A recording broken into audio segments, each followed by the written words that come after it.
August 31st, 1986, at 10 p.m. the giant passenger liner Admiral Nakhimov set sail from the Soviet port of Novorossiysk on a cruise of the Black Sea. There are more than 1,000 passengers and crew members aboard. Meanwhile, the large bulk carrier Pyotr Vasev, fully laden with Canadian wheat, is set to enter port. The two will converge 40 minutes before midnight. The freighter will ram into the starboard side of the liner at full speed. The ship will sink in a record 8 minutes, taking more than 400 people down to a watery grave. It was the greatest disaster in the history of the Soviet fleet.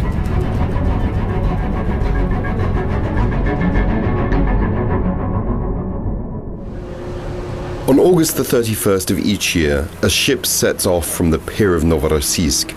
It leaves the Semez Bay to embark on an unusual mission. Once she's at sea, she stops for an hour over the site where the cruiser wreck lies. God bless the souls of those who perished. We ask thee for your mercy, O Lord. Mercy. Most of the passengers on this memorial trip are survivors of the disaster and relatives of people who died aboard the Nakhimov. Alexander Gusev is among those who attend this yearly event. But he was not on the Nakhimov that day. None of his relatives died in the disaster.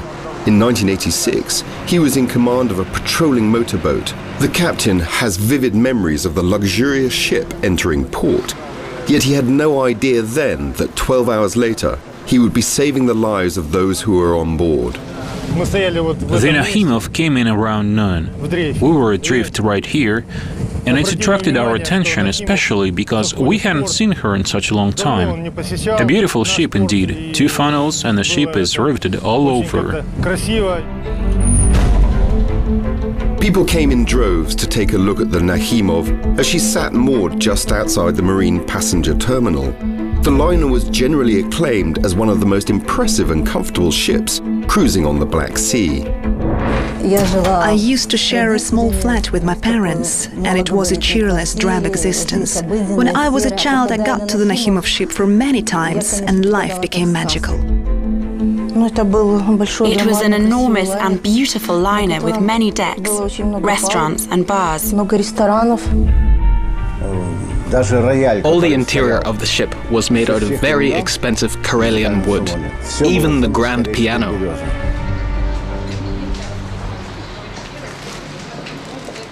These people never met, although they lived in the same city, but they might have met a quarter of a century ago. Igor Teles and a friend had decided to go on a cruise of the Black Sea during their 1986 summer holidays. Their ambition was to sail aboard the Nakhimov, the most prestigious liner of the day. Nakhimov tickets were hard to get back then. Getting a ticket was like a miracle for the lucky ones. My mother got hold of some tickets. She was working at a regional administration for tourism. A friend of mine was to go with me, but she couldn't, because she had to study. So I had to come on alone. The excitement of passengers looking at the snow-white liner was short-lived. It evaporated as soon as they boarded the ship and looked around. I found that, for all her external glamour, it was a rotten place inside. The future passengers clamoring for a ticket on the Admiral Nakhimov had no idea that the ship would be scrapped after that run. She was already more than 60 years old. The ship was originally constructed in Germany in 1925 and was formerly known as the Berlin. For some time, the liner operated transatlantic routes. Later, she was converted into a cruiser. During the Second World War, the Nazis used her as a military hospital ship. The Berlin sank in 1945 after a torpedo attack, and she hit a mine. It took the Soviet military a great deal of effort to raise the Berlin. She was sent to the USSR, where she was refitted and renamed the Admiral Nakhimov. Although the liner was already in a state of great decay in 1986, The crew was still trying their best to maintain her status as the most comfortable cruiser. The liner boasted a cinema, 2 swimming pools, a restaurant and several bars. Each night, a ship band played for the passengers. The weather was just fine. Tourists were strolling along the streets of Novorossiysk. There were no telltale signs that the ship might be in trouble later. As far as I remember, we sailed from Novorossiysk at 10 p.m. Captain Vadim Markov was at the helm of the Nakhimov. As soon as the liner left the pier, he radioed a port traffic supervisor to ask him to report the situation outside the bay. He was told that only one vessel, the bulk carrier Pyotr Vasev, was about to enter the port of Novorossiysk. In accordance with the rules, the Nakhimov was to steer clear of the freighter, but they made an exception for the so-called pride of the steamship line, and so the freighter was ordered to give way to the passenger liner. Captain Markov went to his cabin, leaving his assistant Chudnovsky in charge. Disaster struck half an hour later. When they towed our ship away from the pier, me and my female friend looked at the bubbling water and she said, "If we sink, I will never be able to survive." And I looked and said, "But I will." Meanwhile, Chudnovsky began to feel nervous. He saw that the freighter was headed directly for the liner, but made no change of speed or course. Chudnovsky radioed the captain of the Pyotr Vasev to ask him whether the freighter was going to give way to the liner. Captain Tuckey of the Pyotr Vasev reassured his opposite number by saying the 2 ships would pass clear of each other. However, Tuckey also gave no command to change speed or course. When Chudnovsky saw that the distance between the 2 ships was shrinking, he began to turn the liner to the left.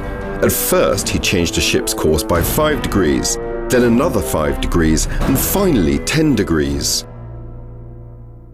As I turned my head, I saw the freighter's big bow right in front of me. I realized then that it was about to ram into us.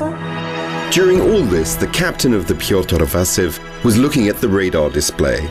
According to it, his vessel and the passenger liner were bound to pass clear of each other. At 15 minutes past 11, one of his crew shouted to him that he saw an enormous ship heading for the freighter. Tuckey immediately commanded full speed astern, but by then it was too late. The heavy bulk carrier was not responding to the wheel and was still heading for the Nakhimov at full speed. The freighter's bow gouged through the starboard side of the passenger liner, leaving a deep hole scores of meters wide. That's when the collision occurred. Everybody was sent crashing to the floor. All the dancers too. At the time of the collision, hundreds of passengers were watching a movie in the ship's cinema. The spool from the projectionist room. When the collision occurred, everybody watched the movie I Loved You More Than Life. I clearly remember this scene where a tank runs down a soldier. Its caterpillar track runs over a facet's head and a fountain of blood shoots out of his mouth. That's exactly when I felt an impact, of the kind that you get in a tram when the emergency brake is pulled. The situation was made even worse by the fact that all the bulkhead doors and cabin windows were open because of the heat and poor ventilation. A deluge of water quickly flooded the ship's hull. At that time, I was on the promenade deck. My fellow sailor, Dmitry, and I were drinking coffee when the deck suddenly swelled up. All sorts of debris shot into the air and people started falling off. In 1986, Vyacheslav Serbin was only 18 years old, and he was the youngest crew member on board. It was his maiden voyage on the Nakhimov, just as the ship was about to finish her service. I was at a loss. I said, "For goodness sake, Dmitry, what do we need to do now?" And then Dmitry ordered, "Go to the cabin and batten down the windows, quick." I was only a few meters away from the stern, so I did just that. The lights had already gone out. The boatswain, William Loboda, instantly sensed that the ship was doomed. We rushed to the boat deck, where we had just enough time to dump the 16 life rafts. We tried to do the same on the port side, but we only managed to drop one raft. The list to starboard was too much. Each raft weighs 180 kilos. As seawater filled the Nakhimov's hull, the ship listed heavily to starboard.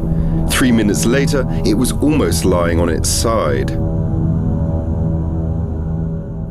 The tilt of the boat had forced those on board into one large mass. Only a few people could stay in place by clinging onto something bolted to the deck. The pileup of passengers came under attack from falling objects like barrels of paint, benches, and the like. The people who were on the lower decks during the collision had no hope. The angle of the boat made it impossible for them to scramble out of the guts of the cruiser. The ship's design made it hard even for sailors to get about, if they were newcomers, to say nothing of the passengers. On top of that, the ship had been plunged into darkness.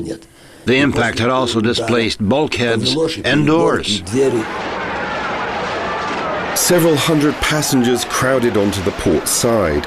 6 minutes after the collision, it was clear that the water was their only salvation. After climbing onto the deck, I heard a cracking sound. I'd read somewhere that this signals that the bulkheads are caving in under pressure of water, and that means the end of the story. I decided that there was no more time to tarry.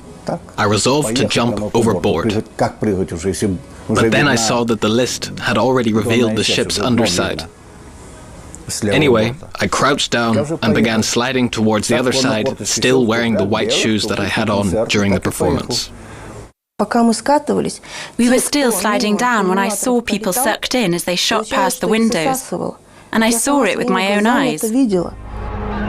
But even if you abandon a sinking ship in good time, this doesn't mean you are out of harm's way. The 16 life rafts dumped by the sailors under the direction of the boatswain were not enough. Only 1 out of 3 passengers had managed to pull on a life jacket. A struggle for survival began around the sinking liner, one without rules or moral taboos. Every year on the last day of August, Alexander Gusev, former commander of a patrol motorboat, visits the Novorossiysk pier. Alexander has vivid memories of how half an hour before midnight he received an order urging him to get into his patrol boat and head to the site of the Nakhimov accident as quickly as possible. When I arrived at the scene, I saw shining little lights, of the kind you see in a town as you look at it from a distance. Those lights were from their life jackets. Captain Gusev's motorboat was one of the first to arrive at the scene of the disaster. After stopping its engines, the sailors immediately began to pull survivors on board. When almost the entire crew gathered on the starboard side, the rescue boat tilted somewhat. So I went over the rail and I started taking people on board, like this. The first rescuers arrived at the disaster scene 20 minutes after the Nakhimov sank. Meanwhile, the struggle for survival in the water continued. When I found myself in the water, I swam a short distance away from the ship. Suddenly I felt a weight pulling me down. I turned around and saw a girl, and I said to her, "Look here. If you want to stay alive, all you need to do is hold on to me." I was side by side with the ship's doctor when I saw he was about to drown. He told me he couldn't swim. That was a big surprise. After all, he was a grown man. I took my life jacket off and put it on him. Many of the passengers couldn't swim. They tried to reach the rafts, but the ones who got to the rafts first pushed away any others trying to hold on to them. I approached another girl and offered her my help. She was clinging to a log. I pushed the log forward many times before I saw a raft with a crowd of people clinging to it. I say to the girl, "I'm going to push this log until we reach the raft." We couldn't even approach it. They kicked us away. Motorboats showed up some 1.5 hours later. They were pleasure boats, sporting green and red lights. They immediately set about taking people on board. Everyone wishing to admire the town from the sea and take pictures is welcomed aboard the steamer. Timofey Sidorov has been in the modest business of taking tourists for a short ride around Semez Bay. He bought an old ship on which he had served the best part of his life and got a license. Life jackets and other life-saving equipment can be found under the seats. A ticket costs 200 rubles, or around $7. Tourists aboard this steamer don't know that in the early hours of September the 1st, this ship, captained by Sidorov, was taking the last passengers rescued from the Nakhimov to safety. Everybody was silent. They were in a state of shock. No cries, no moans, no bustle. Nothing of the kind. This pleasure boat was the last vessel trying to spot shipwreck survivors. When rescued people disembarked outside Novorossiysk sea terminal at 4 a.m., it became obvious to Timofey that there was no hope of finding any more people alive. I spent 16 days carrying so-called packages, dead bodies lifted to the surface by divers. It was such a horrible sight that I couldn't eat for the first 3 days, but later it became a matter of routine. The scale of the catastrophe became evident on the morning of September the 1st. An inventory of who had been rescued showed that more than 400 people had died in the tragedy. A search operation was launched. Teams of divers arrived at the crash site on the same day. Their job was to retrieve dead bodies from the sunken ship. We were told that we were to work around the clock, without breaks. We were joined by divers from other fleets like the Pacific Fleet, the Baltic Fleet, and the Arctic Fleet. And there was also a group from the Special Forces. In 1986, Pavel Deyev was in command of a rescue ship used as a platform for diving. It was a round-the-clock operation. As soon as 2 divers emerged on the surface, another pair went down.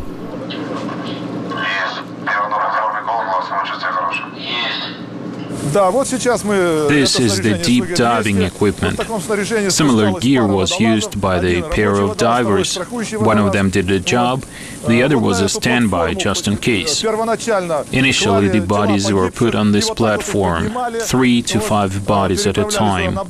Then they were taken on board. This is the boat ensign of rescue ship 21. Nikolai Cherkashin was one of the few journalists allowed to cover the search operation.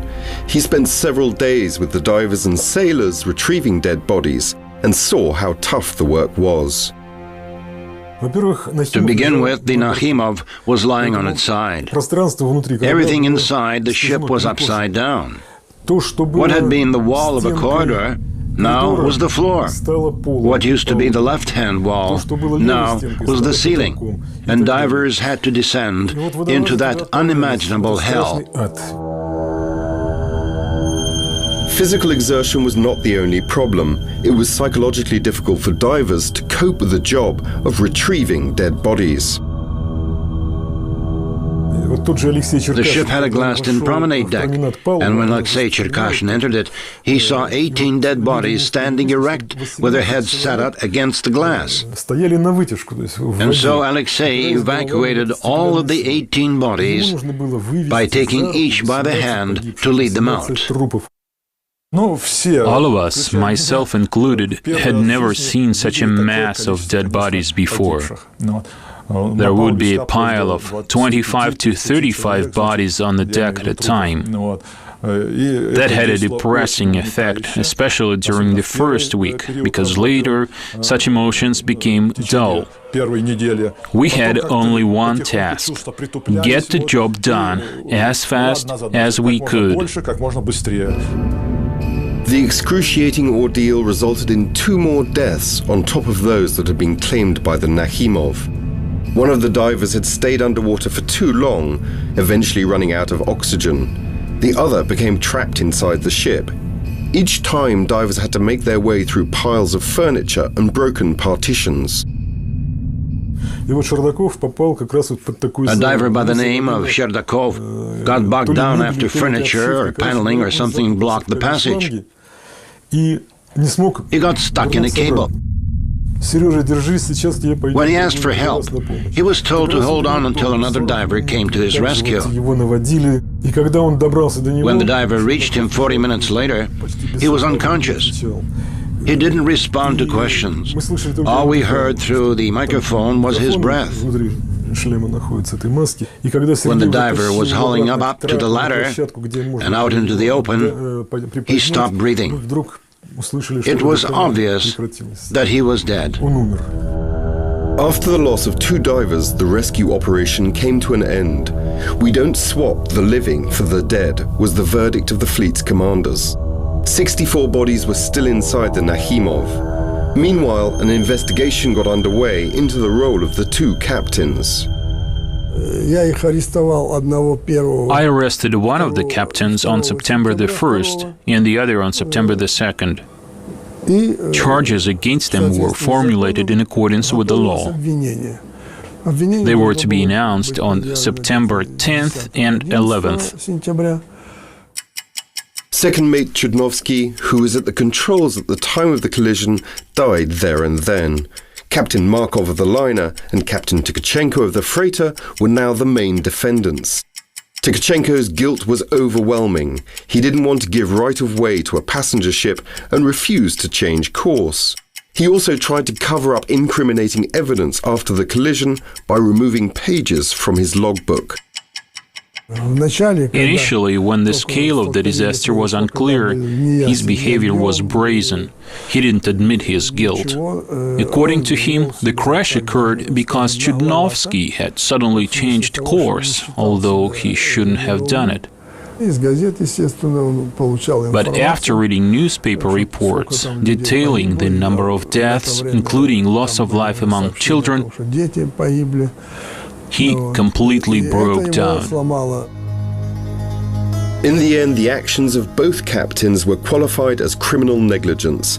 Markov and Tuckey were each sentenced to 15 years in prison.